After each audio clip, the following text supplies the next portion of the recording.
reka mbabaze ikibazo.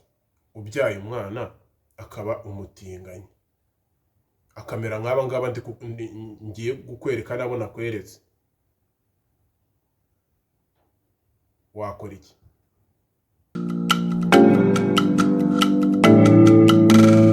Nizere ko mumeze neza, amazina yanjye ni perfect. Nongeye kubashimira cyane kuba wongeye gufungura ino linki, ni iby'agaciro gakomeye cyane cyane pe. Iyo support irakwiye. So rero today tudatinze mu mayira, naje kubabwira ku batinganyi. Hari abatinganyi musanzwe mubona, hari nabo mudasanzwe mubona nabazaniye. Nzajya mbereka mwereke n'icyerekana yuko ari umutinganyi. Kubyumva? Ntago naje kuvuga abantu ndi kubabeshyera. Aba bantu naje kuvuga hano ni abantu nabo ubwabo babyemerera. Ni abantu nabo ubwabo babyiyemerera kabisa, umuntu yapostinze ni umukobwa tu, lifestyle yiwe ni umukobwa. Okay, uwo muntu wa mbere rero turavuga kandi munazi cyane, ni umujama bita Jihad. Ninde waba utazi yuko Jihad ari umutinganyi? Niba utanabizi nyine bimenye tu, Jihad ni umutinganyi. Hakaza uwo bita Eric Semuhungu. Unajua Eric? Ariko abo ngabo nabirenze. Aba ngabo bo n'ubundi turabamenyereye. Eric Semuhungu tuntu yikorera two turarenze tu, sibyo? Eric Semuhungu we utuntu yikorera turarenze. So rero umuntu hano bafitiye mudasanzwe munabona cyane, abanamuzi ntago ari benshi cyane. I think umuntu bita Tinka. You know Tinka? Reba hano hirya murebe, reba ukuntu ameze, uramubona? Unamujua? Ni umukobwa 100%. So byimagine kuba umubyeyi yarabyaye umwana pe, azi yuko ari umuhungu, uri kubyumva, akagenda kuri public kabisa, akazajya posting ubona ari umukobwa. Man, wenda sinana blaming umuntu waba ubikora, uri kubyumva, ariko akaba ari umujama ubona nyine akiri umuhungu, nta n'ikintu wamukekera. Yego wenda nabyo ntago babiri muri kote nziza, ariko ntago namublaming. Ariko byimagine none umuntu werura ndebera Semuhungu, ndebera Tinka, uri kubibona? Tudatinze mu mayira, hari uwitwa Akazuba Tony. Uramubona? Akazuba Tony we none aranakubwira ati niwanzamura isukari utari amafaranga. Ngo niba utari amafaranga ngo niwanzamurira isukari. Wallahi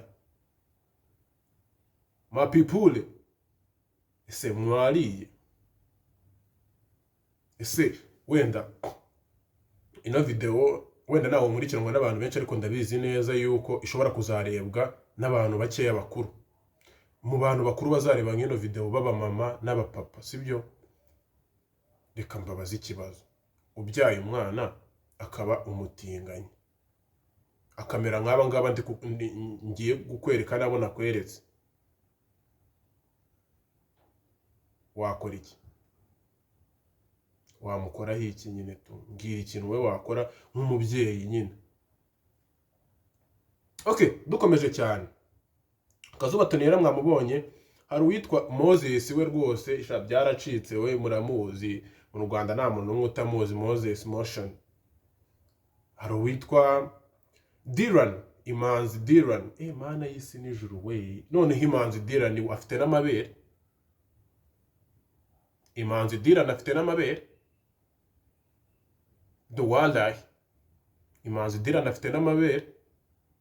Niba mutazi, muri Sodoma na Gomora uzuko Imana yaharimbuye kubera abatinganyi.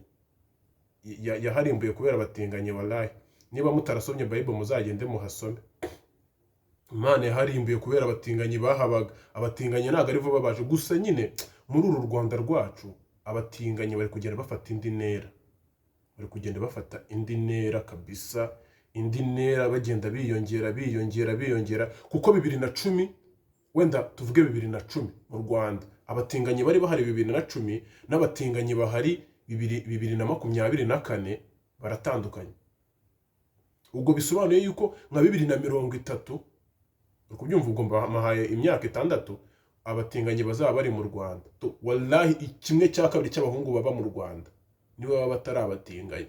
Sha ni ibisazi kuko nyine ino generation iri kuzamuka iri kwita mu butinganyi cyane. So rero abantu tungana mwirinde ubutinganyi, kubyumva mwirinde n'abatinganyi, kuko ubutinganyi ntago ari ikintu ahanini, ntago ari ikintu uvukana. Ntago ari ikintu uvukana, ni ikintu kikuzaho. Nigeze no kumva ngo Benda ngo nawe ngo, ariko Benda baramubeshyera, we ntago namublaminga kuko Benda turi inshuti ntago yabijyamo kuko ni n'umupapa afite n'umwana yikundira abakobwa cyane, ntago namublaminga. So rero abo batinganyi nkubwiye, hari undi nibagiwe, sibwo muvuge da, ariko reka muvuge nubwo ari buze kunyica. Araza kunyica uyu nguyu, yanambwiye oya reka tubimwihorere, yambwiye ati numvuga nzaguhigana uruhindu. So rero ndafite agatwe gatoya kandi nkarinda urugomo, uri kumva, reka mwihorere. Okay, today rero nabo ngabo nari mbafitiye, mukomeze mu ndebe kandi mu nkunde. Next tuzakora indi banga, indi meze fresh, every day every hour nzajya mbatsemo buri kuwa mbere nayo babwiye nzajya mbatamo, ariko today ejo nzongera mbatemo nta kibazo. Ejo I'm ready. Ese ko ibintu kuko nta hantu njya, nibereye hano mu rugo home, nta kintu ndi butire, kamera ndayifite, ibintu byose biba bihari, gusa ubwo naba nduha nshaka iki. N'ubundi nzajya mbatamo mwirebere, n'ubundi naheza heza. Imana ikomeze bahereza umugisha kandi ikomeze kumfasha. Mukore subscribe nyabo, shane mukore subscribe, mamubona nazikeneye. Mu ndebera umuntu afite subscribe turuwasa man, umuntu ari kubazanira abatinganyi, bamwe bafite boro, aka gakombo urakabona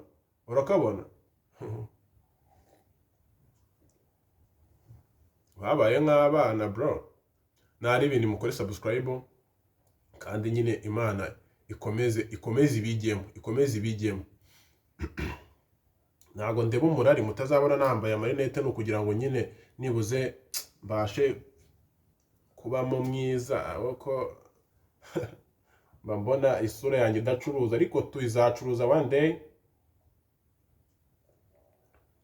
Mugira ikintu muvuga kuri abatinganyi. Ese murabona nababeshye? Hari uwitwa Dylan Imanzi, hari uwitwa Moses Motion, hari uwitwa Eric Semuhungu, hari uwitwa Akazuba Toniera, hari uwitwa Jihadi. Abo ngabo se simubazi? Mani nzabazanira n'abandi ngewe, nuko nazanye wenda aba ngabo nazanye nabo muzi, sibyo? Aba nabo muzi nyine, abasa nk'abazwi nyine babyinjiyemo cyane, ariko hari n'abandi tuzi benshi mani nazana hano tu, nabo sometimes